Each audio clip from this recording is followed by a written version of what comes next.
एक बार फिर से आप सभी का स्वागत है मेरे प्यारे दोस्तों आपके अपने यूट्यूब चैनल पर। मेरे प्यारे दोस्त, अगर आप एमए फर्स्ट ईयर में हैं और आपने समाजशास्त्र अर्थात सोशियोलॉजी देखा है तो इस वीडियो को पूरा देखिएगा, क्योंकि वीडियो में जो है काफ़ी ज़्यादा मज़ा आने वाला है और वीडियो आपके लिए काफ़ी ज़्यादा इंपॉर्टेंट होने वाला है। इंपॉर्टेंट इसलिए होने वाला है क्योंकि आज हम बात करने वाले हैं समाजशास्त्र में एक आश्रम टॉपिक आ जाता है, उसमें अतिलघु उत्तरीय, लघु उत्तरीय या दीर्घ उत्तरीय में ये प्रश्न पूछ लिया जाता है। तो वहाँ पे हमें बताना रहता है इसका अर्थ। लघु उत्तरीय में पूछ लेता है कि आश्रम कितने प्रकार के होते हैं, लघु उत्तरीय में पूछ लेता है आश्रम की अर्थ बताइए, परिभाषा बताइए, कौन कौन से विद्वान ने किस प्रकार से इसको परिभाषित किया ये बताइए। दीर्घ उत्तरीय में पूछ लेता है कि चारों आश्रम के बारे में आपको बताना रहता है और चारों आश्रम के बारे में विस्तार रूप से आपको वहाँ पे बताना रहता है। ठीक है, तो आज ये आपकी जो है बेसिक क्लास होने वाली, जिसमें हम मोटी मोटा जानकारी आश्रम के बारे में इकट्ठा करने वाले हैं और पढ़ने वाले हैं। ठीक है, अगर आप अगला वीडियोस देखना चाहते हैं तो चैनल को सब्सक्राइब करके ऑल वाले बेल आइकन को प्रेस कर दो। ठीक है, जिससे आपको सारी नोटिफिकेशन मिले और आप उनसे लगातार लाभान्वित होते रहें। तो चलिए वीडियो को स्टार्ट करते हैं। देखते हैं, यहाँ पर लिखा है कि आश्रम शब्द संस्कृत की श्रम धातु से बना है। ठीक है, जिसका अर्थ होता है प्रयास करना या परिश्रम करना। तो श्रम शब्द का क्या अर्थ होता है मेरे प्यारे दोस्त? इसका अर्थ होता है कि प्रयास करना या फिर प्रयत्न करना। ठीक है, प्रयास करना, परिश्रम करना, ये इसका अर्थ होता है। प्रभु, जो कि एक समाजशास्त्री रहे हैं, उन्होंने लिखा है कि इनके अनुसार इन्होंने जो अर्थ बताया है आश्रम का, ये कह रहे हैं कि एक स्थान जहाँ प्रयत्न या उद्योग किया जाता है तथा इस प्रकार के प्रयत्न या उद्योग की क्रिया, मतलब कह रहे हैं कि वह स्थान है जहाँ पर प्रयत्न करे आदमी या फिर उद्योग करे। ठीक है, या फिर इस प्रकार की क्रिया करे, किस प्रकार की, प्रयत्न की या फिर उद्योग की। ठीक है, और इसी के साथ में आप दूसरे शिक्षा शास्त्री देखने को मिल रहे हैं यहाँ पर कि डॉक्टर ब्रज नाथ सिंह यादव के अनुसार इन्होंने कहा है कि आश्रम का अर्थ जीवन का वह विभाग है जिसमें मनुष्य प्रयास करता है। ठीक है, यह किसने कहा है? तो डॉक्टर ब्रजनाथ सिंह यादव ने कहा है। ठीक है, आगे देखते हैं। साहित्यिक दृष्टिकोण से आश्रम शब्द विश्राम स्थल या पड़ाव को सूचित करता है, अर्थात वह सारणी है जिस पर कि व्यक्ति कुछ समय के लिए रुक जाता है। ठीक है, अगर आप साहित्यिक दृष्टिकोण से देखते हैं तो इसका मतलब ये हो जाता है कि आश्रम का मतलब ये होता है कि विश्राम स्थल जहाँ पर मनुष्य रुक जाए, वह पड़ाव को सूचित करता है। ठीक है, वो किसी जीवन के किसी पड़ाव को, जहाँ पर आदमी क्या करता है, कुछ समय के लिए अपने जीवन को एक क्या करते हैं, सिद्धांत के ऊपर जीना स्टार्ट कर देता है। ठीक है, तो वो जो पड़ाव होता है उसी को क्या कहते हैं? आश्रम कहते हैं। ठीक है, साहित्य के अनुसार से। ठीक है, आगे क्या कह रहे हैं कि उसका यह अवरोध जीवन यात्रा की थकान को दूर करने के लिए, आराम करने के लिए, या यूँ कहिए कि वह रुक जाता है आगामी यात्रा को निमित्त। ठीक है, के निमित्त, मतलब कह रहे हैं कि इसका जो अर्थ होता है वो होता है मेरे प्यारे दोस्त, जीवन की यात्रा को आराम देने के लिए। ठीक है, जो जीवन की यात्रा की थकान होती है उसको दूर करने के लिए इसका अर्थ लिया जाता है। आराम करने के लिए, या यूँ कहिए कि वह रुक जाता है। ठीक है, क्यों रुक जाता है? क्योंकि आगामी यात्रा के निमित्त, मतलब आगामी यात्रा जो होने वाली है उसकी यात्रा, उसके लिए इस जगह पे वो क्या कर लेता है? विश्राम करता है और उसके बारे में थोड़ा बहुत मनन चिंतन करता है। ठीक है, आगे देखते हैं। भारतीय संस्कृति में प्राचीन काल से ही दीर्घ जीवन की कामना की जाती है। मतलब कह रहे हैं कि भारतीय संस्कृति में अगर देखने को मिल रहा होगा आपको कि जो प्राचीन काल, मतलब पुराने समय से ही, जब बहुत पुराने समय से, आदिकाल से ही आप देखेंगे तो वहाँ से ही क्या किया जा रहा है कि लंबे जीवन की कामना की जाती है कि आदमी जो है ज़्यादा से ज़्यादा जी सके। ठीक है, जी सके, उसके लिए वो पता नहीं क्या क्या करता है आदमी। देखिए, अगर आप इतिहास उठा के देखेंगे तो ऋषि मुनि लोगों को आपने देखा होगा कि वो तपस्या करते थे, 500 साल तक तपस्या करते थे। मतलब आप समझ रहे होंगे ना, यहाँ पे मनुष्य को 70 साल जीना बड़ा मुश्किल हो रहा है, 100 साल जीना बड़ा मुश्किल हो रहा है, वो 500 साल तक तपस्या ही करते रहते थे। ठीक है, एक राजा होता था, वो मर जाता, उसका लड़का राज करता, उसका नाती, उसका पोता, तब तक वो रहते थे। ठीक है, आगे देखते हैं क्या कह रहा है कि की जा रही है, मतलब दीर्घायु जीवन की कामना की जा रही है भारतीय कहाँ पे? संस्कृति में, प्राचीन काल से ही। ठीक है, और इस दीर्घ जीवन की कामना, जैसा कि डॉक्टर के.एम. कपाड़िया, किसने? Doctor KM. कपाड़िया का कथन है। इन्होंने क्या कहा है देखते हैं यहाँ पर। उन्होंने कहा है कि मुक्ति प्राप्त की भावना से असंबंध नहीं है। मतलब कह रहे हैं जो मुक्ति प्राप्त करने की भावना से असंबद्ध नहीं है। और भारतीय मुनियों ने अपने पुरुषार्थ के सिद्धांत में इन दोनों के सामंजस्य स्थापित किया है। मतलब कह रहे हैं कि जो भारतीय मुनि हुए हैं, इन्होंने अपने पुरुषार्थ के बल पर ये जो पुरुषार्थ के सिद्धांत पर, जो उनका पुरुषार्थ का सिद्धांत था, उसके बल पर इन दोनों चीज़ों के बीच में क्या किया है, संबंध स्थापित किया है। ठीक है, देखते हैं आगे। इस सिद्धांत के अनुसार मानव जीवन के 4 प्रमुख उद्देश्य हैं। पहला क्या है, धर्म। दूसरा क्या है, अर्थ। तीसरा क्या है, काम। और चौथा क्या है, मोक्ष।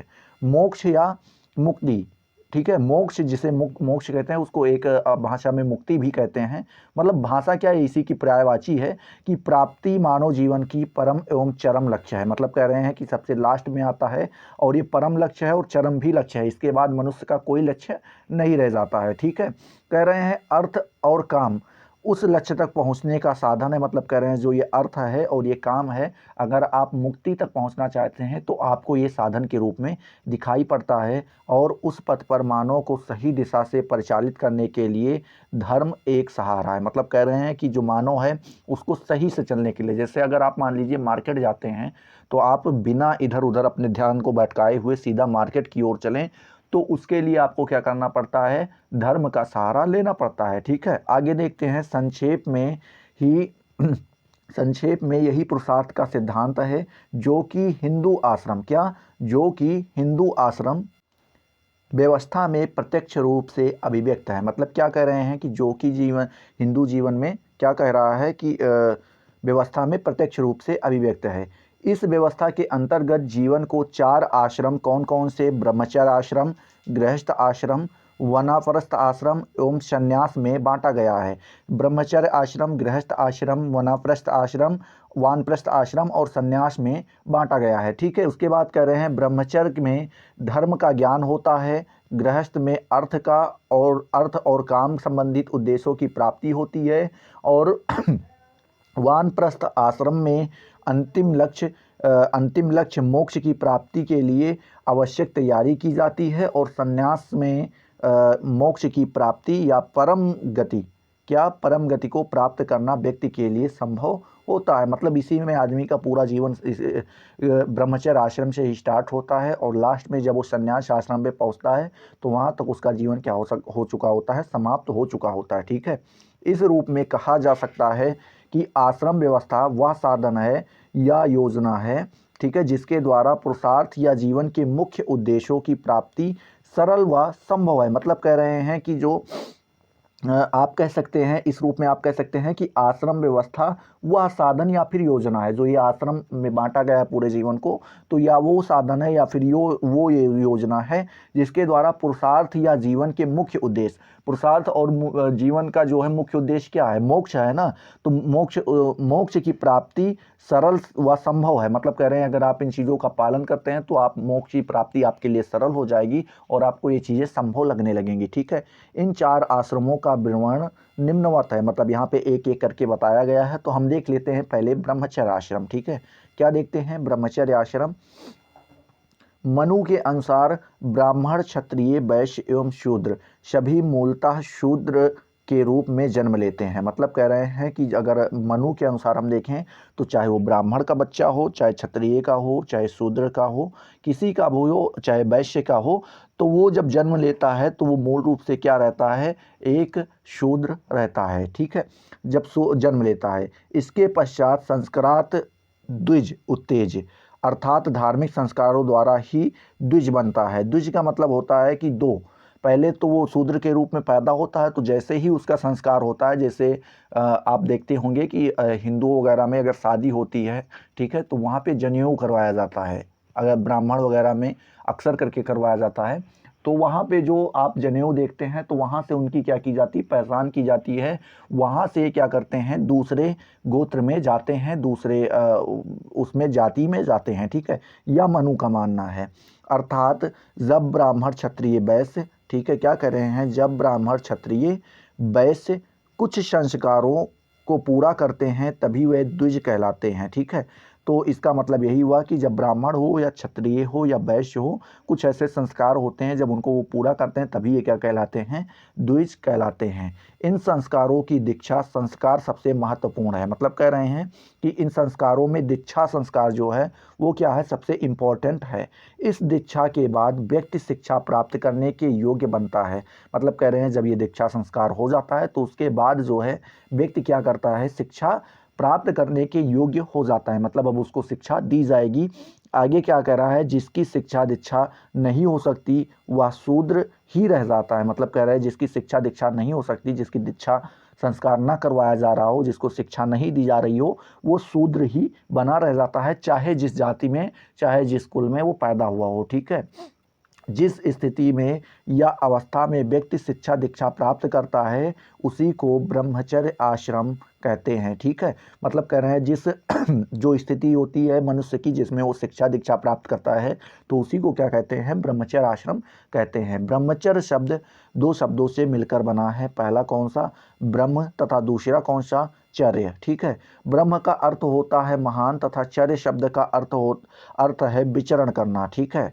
पहले का क्या होता है, ब्रह्म का होता है महान, और चर्य का मतलब क्या होता है, चर्य का होता है विचरण करना। ठीक है। आगे देखते हैं, विचरण करना अर्थात ब्रह्मचर्य का तात्पर्य ऐसे मार्ग पर चलना है जिससे मनुष्य शारीरिक, मानसिक या तथा आध्यात्मिक दृष्टि से छोटे से महान हो सकते हैं। मतलब कह रहे हैं कि इसका मतलब इस ब्रह्मचर्य का मतलब इस प्रकार से लिया जाता है कि ऐसे मार्ग से लिया जाता है जिस पे चलकर मनुष्य क्या करता है, शारीरिक रूप से, शारीर मतलब शरीर से, और मानसिक रूप से मतलब दिमाग से, और आध्यात्मिक दृष्टि से छोटे से मतलब छोटे, जब वो प्रवेश करता है तो एक छोटा तुच्छ प्राणी माना जाता है, और जब वहाँ से वो निकलता है बाहर तो एक महान व्यक्ति बन के वहाँ से निकलता है। ठीक है।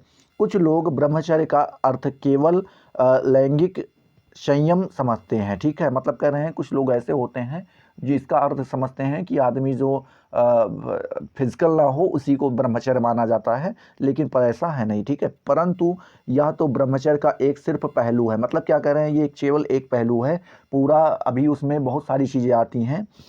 शुद्ध अर्थों में ब्रह्मचर्य क्षुद्रता से महत्ता की ओर ऊर्ध्वाधर गति या महान होने का साधन है। ठीक है। डॉक्टर मातृदत्त त्रिवेदी ने लिखा है, कौन, डॉक्टर मातृदत्त त्रिवेदी ने लिखा है कि ब्रह्मचर्य का आशय केवल इंद्रिय निग्रह से नहीं था अपितु इंद्रिय निग्रह पूर्वक वेदाध्ययन से था। मतलब कह रहे हैं कि इसका केवल नियंत्रण ही रखना अपने आप पे इसका अर्थ नहीं होता है, इसके साथ नियंत्रण के साथ ही आपको क्या करना पड़ेगा, वेदों का अध्ययन करना पड़ेगा, क्योंकि ब्रह्म और वेद यह दोनों पर्यायवाचक शब्द हैं। ठीक है। क्या कह रहे हैं कि ये ब्रह्म और वेद दोनों को पर्यायवाचक शब्द कहा गया है। ठीक है। आगे देखते हैं यहाँ पे कह रहे हैं कि ब्रह्म वेद इति श्रुते, एक अर्थ में ब्रह्मचारी का जीवन तपस्या का जीवन था। अर्थ वेद में ब्रह्मचर्य सूचक, क्या, ब्रह्मचर्य सूचक या ब्रह्मचारी का वर्णन आता है। इस सूक्त में 26 मंत्रों में 15 बार तप शब्द को दोहराया गया है। ठीक है। शाह आचार्य तपचा पिपर्ति, मतलब ये कह रहे हैं कि रक्षति तपसा ब्रह्मचरी ब्रह्मचरणे तपचा देवी मृत्यु मोपाधांत। ठीक है। आदि से इस बात का संकेत मिलता है कि ब्रह्मचारी तप से अपने जीवन की साधना करता है। ठीक है। आगे कह रहे हैं कि उपनयन मतलब जनेऊ जिसे कहते हैं, जनेऊ संस्कार कहते हैं, उपनयन संस्कार या फिर जनेऊ के उपरांत बालक जीवन के प्रथम आश्रम ब्रह्मचर्य में प्रवेश करता है। मतलब कह रहे हैं जब बालक को जनेऊ आश्रम या उपनयन आश्रम करवा दिया जाता है उसके बाद ही क्या करता है, वो संस्कार करवा दिया जाता है, तो उसके बाद ही क्या करता है, वो ब्रह्मचर्य में प्रवेश करता है। यह संस्कार व्यक्ति को अनुशासित जीवन व्यतीत करने के लिए आमंत्रित करता है। मतलब कह रहे हैं कि जो ये संस्कार होता है इसमें यह बताया जाता है कि जो व्यक्ति है वो क्या आज से जो है अनुशासित जीवन व्यतीत करेगा। ठीक है। उपनयन संस्कार विभिन्न वर्णों में अलग अलग आयु में होता है। ठीक है। मतलब कह रहे हैं कि जो ये उपनयन संस्कार होता है ये जो विभिन्न वर्ण कुछ है जैसे ब्राह्मण, क्षत्रिय, शूद्र, वैश्य, तो इसमें अलग अलग तरीके से होता है। क्षत्रिय का 10 से 14 वर्ष की आयु में और वैश्य का 12 से 16 वर्ष की आयु में संपन्न होता है। मतलब कह रहे हैं अगर आप क्षत्रिय का देखेंगे तो 10 से 14 वर्ष की आयु में, और वैश्य लोगों का किसमें 12 से 16 वर्ष की आयु में होता है। विद्या अर्जन एक प्रकार की साधन है और इसके लिए नैतिक वातावरण की आवश्यकता है। मतलब कह रहे हैं अगर विद्या अर्जन आप करना चाहते हैं, विद्या को ग्रहण करना चाहते हैं, तो यह एक प्रकार का क्या है, साधन है, और इसके लिए नैतिक वातावरण की आवश्यकता पड़ती है। मतलब माहौल आपका अच्छा होना चाहिए। ठीक है, यही कारण है कि विद्या अर्जन हेतु बालक को घर पर न रखकर गुरुकुल में भेज दिया जाता है। मतलब कह रहे हैं यही कारण है कि जो बालक हैं उनको क्या कर दिया जाता है, घर पे ना रख कर के कहाँ पे, गुरुकुल में भेज दिया जाता है। ठीक है, आगे देखते हैं। भेज दिया जाता है, कहाँ पे थे, एक मिनट, हाँ, भेज दिया जाता है। वहाँ ब्राह्मण को धर्मशास्त्र संबंधित, क्षत्रिय को शस्त्र संबंधित और वैश्य को व्यापार संबंधित शिक्षा दी जाती। मतलब कह रहे हैं जो ब्राह्मण होते हैं इनको धर्म संबंधित ज्ञान दिया जाता है, जो क्षत्रिय होते हैं उनको लड़ने के लिए शस्त्र संबंधित, गदा कैसे चलाना है, तलवार कैसे चलाना है, इस संबंधित, और जो वैश्य होते हैं उनको क्या किया जाता है, व्यापार संबंधित शिक्षा दी जाती है। ठीक है, शूद्रों को गुरुकुल में जाने की आज्ञा न थी। मतलब शूद्र लोग इस गुरुकुल में नहीं जा सकते थे। दीक्षा संस्कार गुरु के निवास स्थान पर वैदिक साहित्य का प्रथम चरण था। ठीक है, मतलब क्या कह रहे हैं कि जो दीक्षा संस्कार था ये गुरु का, जहाँ पर गुरु लोग रहते थे, जहाँ पर उनका निवास रहता था, उसमें वैदिक साहित्य का प्रथम चरण था। ठीक है, तो अभी आपके 3 आश्रम बाकी हुए हैं। ठीक है, संन्यास और कौन सा, वनस्थ आश्रम, गृहस्थ आश्रम, ये तीनों आश्रम बाकी हुए हैं।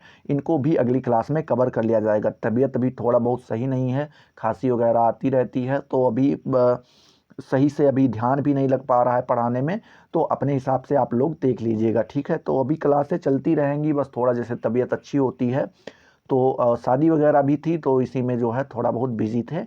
अभी आपकी क्लासें अब लगातार रेगुलर चलती रहेंगी। तो चलिए, अगर वीडियो आपको पसंद आया तो फटाफट वीडियो को लाइक कीजिए। अगर अभी तक चैनल को सब्सक्राइब नहीं किया तो सब्सक्राइब करके अपने दोस्तों के साथ ज़रूर शेयर कीजिए। और मिलते हैं अगले वीडियो में नए जोश, नए टॉपिक के साथ। तब तक के लिए जय हिंद, जय भारत।